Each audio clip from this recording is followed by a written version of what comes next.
뇌졸중도 좀 있으셨고요.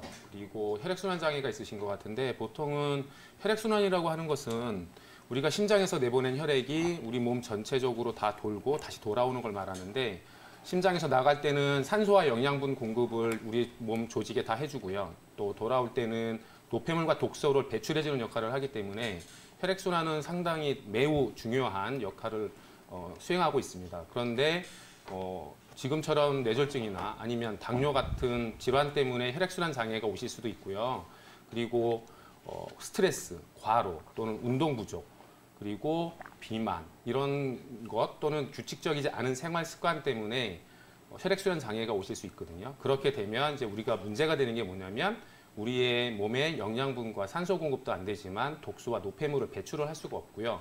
그래서 우리 몸에 여러 가지 질병이 야기게 되는데 그중에서 가장 중요한 게 이제 우리가 많이 느끼는 거는 손발 저림, 손발 찬 거 이것을 말하고 있지만 우리 어머님들 많이 느끼시는 하지 정맥류도 혈액순환 장애가 원인이고요. 또 하나는 뇌졸중, 뇌혈관이 막히거나 또 출혈이 생기는 것도 혈액순환 장애가 원인이 될 수 있습니다. 네, 이 혈액순환이 장애가 걸렸을 때 단순히 무시하고 넘어갔다가는 정말 다양한 질병에 노출될 수 있다는 사실을 알게 됐는데요. 그렇다면 원장님, 조금 더 구체적으로 혈액순환 장애가 발생하는 체질의 사람들 어떤 분들일까요? 체질은 우리 한의학에서 말하는 사상 체질에서는 혈액순환이 잘 생기는 체질은 없는 거고요. 취약한 체질은 없나요? 그렇죠. 그러니까 혈액순환이 잘 생기는 우리 시청자분들은 어떤 분들인가를 말씀을 드리면 우선은 이 운동 부족인 분이 대단히 많고요. 아까 지금 방금 말씀드린 것처럼 스트레스나 과로가 많으신 분들도 혈액순환 장애가 많이 오실 수 있고요.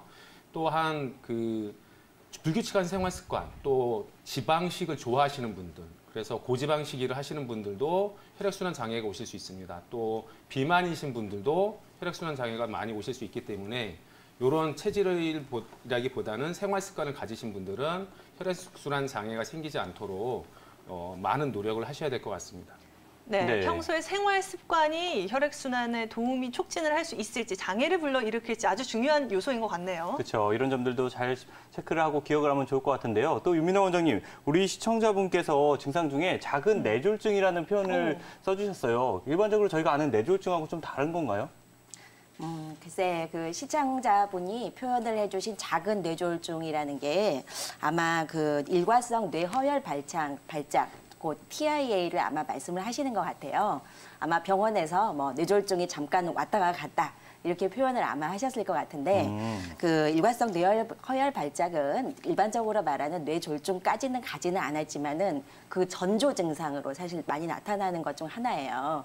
그래서 일과성 뇌허혈 발작 TIA를 한번 경험을 하신 환자분들은 향후에 몇 년 뒤에 뇌졸중, 곧 우리 한방용어로 말하면 중풍, 뇌경색, 뇌출혈 이것들을 경험을 하실 가능성이 상당히 높다 이렇게 봅니다.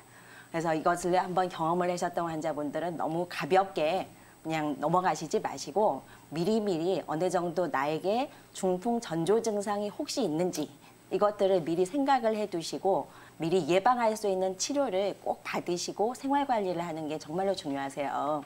특히 주변에 뇌경색이나 뇌출혈로 인해서 여러 가지 후유증이나 합병증을 겪고 계시는 분들은 아시겠지만은 그런 분들 보면 아시겠지만 워낙 그 후유증 자체가 심각하신 분들도 많고 또 나중에 정말로 문제가 우리가 지금 뭐 100세, 120세까지 사는 그런 시대를 이미 맞이를 해왔는데 지금 요때 나중에 그 뇌졸중을 한번 경험을 해보셨던 분들은 혈관성 치매가 올 가능성이 상당히 높아집니다. 유민아 원장님, 그런데 이러한 증상 같은 경우에는 굉장히 빠른 치료가 동반돼야 된다고 저희가 이야기를 많이들 하잖아요. 전조 증상들 또 어떤 것들이 있을까요?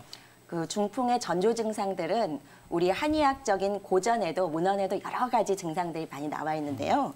대표적인 것들이 사지 마목불인, 나의 손과 발이 뻣뻣하고 감각이 떨어진다. 또 가슴이 아주 답답하다. 또 아니면은 눈이 떨리거나 얼굴이 떨린다. 또는 첫 번째나 두 번째 이 손가락이 저리고 감각이 떨어진다. 또는 뭐 뒷목이 좀 뻣뻣한 것 같다. 어지럽고 머리가 아프다. 한쪽 팔다리가 힘이 떨어진다. 이러한 여러 가지 증상들이 있습니다. 그래서 혹시 이러한 증상들이 나에게 있다. 이런 분들은 절대로 간과하지 마시고 한의원, 가까운 한의원에 가셔서 꾸준히 침 치료를 일단은 받으세요. 침이라는 게 이런 머리 쪽에 백회혈을 비롯해서 여러 가지 뇌를 활성화시켜 줄 수 있는 그런 혈자리들이라던가 손발에서 혈자리들, 중풍을 예방할 수 있는 혈자리들이 다 있습니다.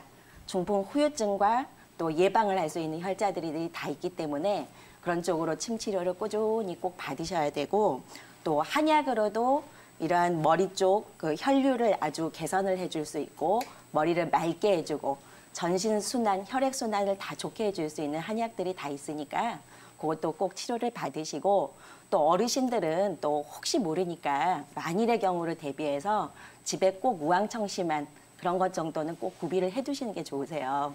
네, 뭐 이 전조 증상이 나타나면 빠른 시일 내에 병원을 방문해서 적절한 치료를 받을 필요가 있을 것 같은데요. 그쵸. 아무래도 이러한 증상들 혈액 순환을 촉진하는 데 좀 초점을 맞춰서 치료를 해야 될 것 같거든요. 윤미나 원장님, 어떤 한방 치료 방법들이 있을까요?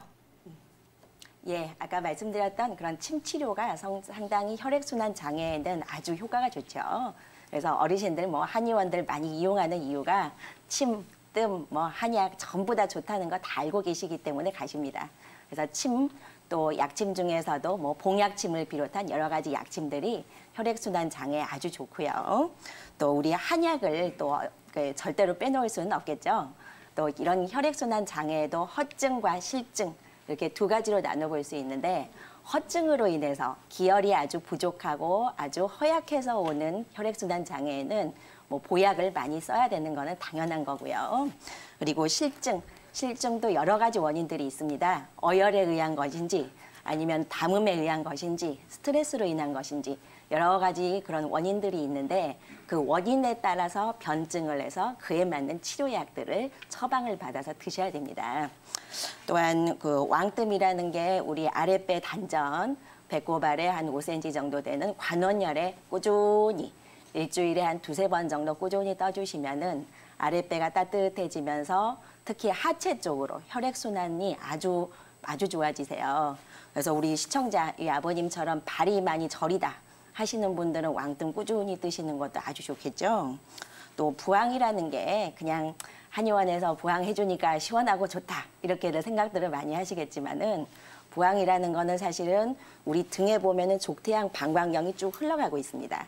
근데 족태양 방광경에는 간신, 비폐신 등 오장육부와 연관되어 있는 혈자리들이 거기에 다 분포를 하고 있어요. 그래서 부항을 그 치료를 받으시면은 오장육부가 전부 다 편안하게 풀어줄 수 있는 그런 효과까지 사실 있는 게 부항입니다.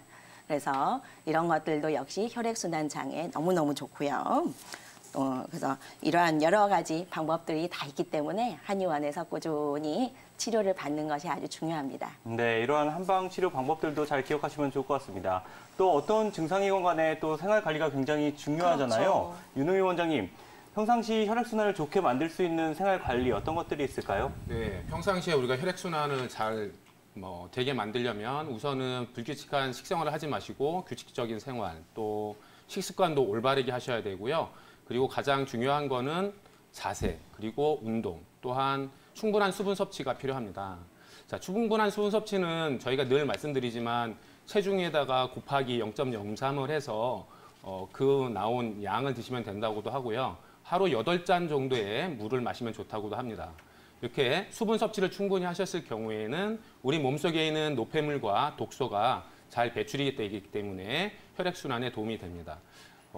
조금 더 말씀을 드리면 몸이 좀 차고 냉하신 분들은 생강이나 아니면 생강을 말리셔서 살짝 볶으셔서 차로 드시면 더 좋을 것 같고요. 몸이 좀 열이 많으신 분들은 오히려 녹차를 드시면 좋을 것 같습니다. 최근 통합암학회에서는 그린티라고 해서 건강기능식품 중에 녹차가 가장 암 효과가 있는 걸로 이렇게 또 보고된 바도 있고요.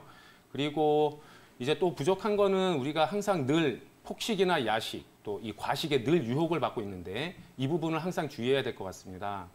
고지방식이, 그리고 인스턴트 식품, 또 밀가루를 너무 탄수화물을 과량 섭취했을 경우에는 우리 혈액 속에 콜레스테롤 수치가 많이 올라가기 때문에 그러면 혈액의 흐름이 나빠지고 또 동맥경화가 오시기 때문에 뇌졸중이나 하지정맥류 같은 정맥에도 이상이 오기 때문에 이런 질환이 발생할 수 있으니까 항상 주의하셔야 될 것 같습니다.